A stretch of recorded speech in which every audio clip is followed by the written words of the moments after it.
happens when somebody dies without a will in Georgia? Let's talk about that.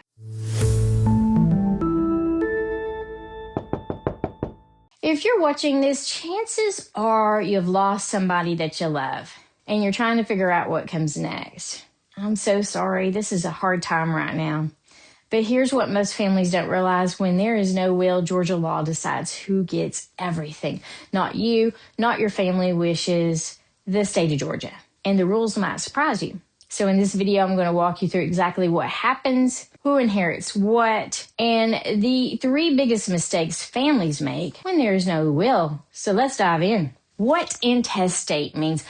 First, let's talk about this situation. What it's actually called when somebody dies without a will in Georgia is called dying intestate, and therefore Georgia intestate succession laws kick in.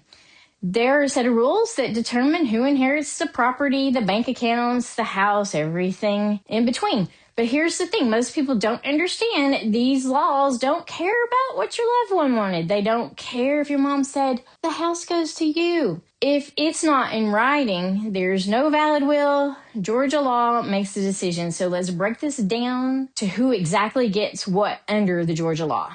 Who inherits what? Okay, so who actually inherits when there's no will? It really depends on your family situation. So let's walk through the most common scenarios. In Georgia, if someone dies without a will and leaves a spouse and children, the spouse is guaranteed at least 1/3 of the estate. If there is only one child, that usually means it gets split 50-50 between the spouse and the child. If there are multiple children, the spouse still gets at least 1/3 and the children split the rest. Now, if your loved one was married but had no children, you might wonder whether or not the spouse has to share the estate with the parents. I'm going to bust this myth right now. In Georgia, the rule is actually pretty straightforward. If the person passed away, is survived by a spouse, and there are no children or other descendants, the surviving spouse is the sole heir. That means the estate does not get split with the parents under the Georgia intestate inheritance rules. If there is no surviving spouse, the children will inherit everything equally. Pretty straightforward. But if one of the children has already passed away, their share goes to the children of that one person who passed away, aka the grandchildren. This is called per stirpes, a distribution, and there are no spouse or children. Then it either goes to the parents. If the parents have passed, it goes to the siblings. If no siblings, it goes to the nieces and nephews. Georgia law keeps going down that family tree until it finds somebody. So as you can see, Georgia has a very specific order, and it doesn't matter what your loved one told you. If it's not in a will, the state decides. The probate process. Now, here's the next thing you need to know. When somebody dies without a will, you still have to go through the probate process, but instead of naming an executor, like you would if you had a will, the court appoints an administrator, and that administrator has to follow all the same rules, file all the same paperwork, and go through all the same process. You're looking at anywhere from 12 to 24 months to settle the estate.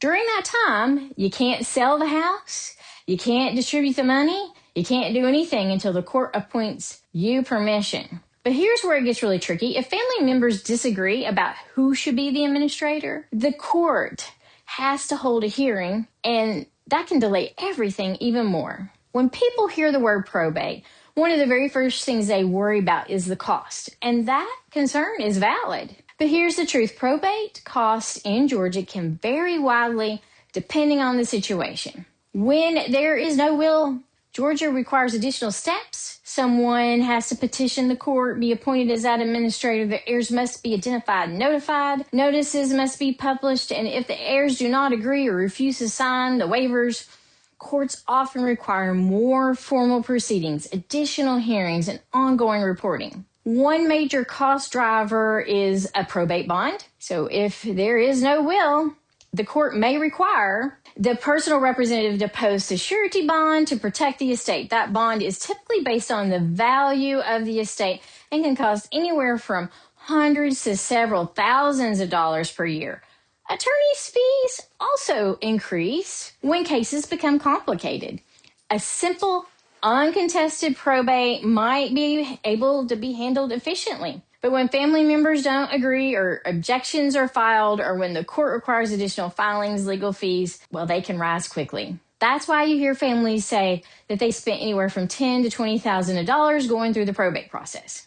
Those numbers are very real, but they usually reflect estates where there was no will, no cooperation among the heirs, bond requirements, multiple filings, and extended timelines. In contested cases or higher value estates, costs can even go higher. On the other hand, not every probate case reaches that level. Small estates, estates with good planning, or estates where heirs cooperated can often move through the probate process with far less expenses. So the key takeaway here is probate costs are not fixed. They are driven by complexity, cooperation, planning, or the lack thereof it. And most of the expensive outcomes happen not because probate was unavoidable, but because families are forced into most complicated version of it. That's why understanding the process early, working with the right professionals, and knowing your options can make a significant financial difference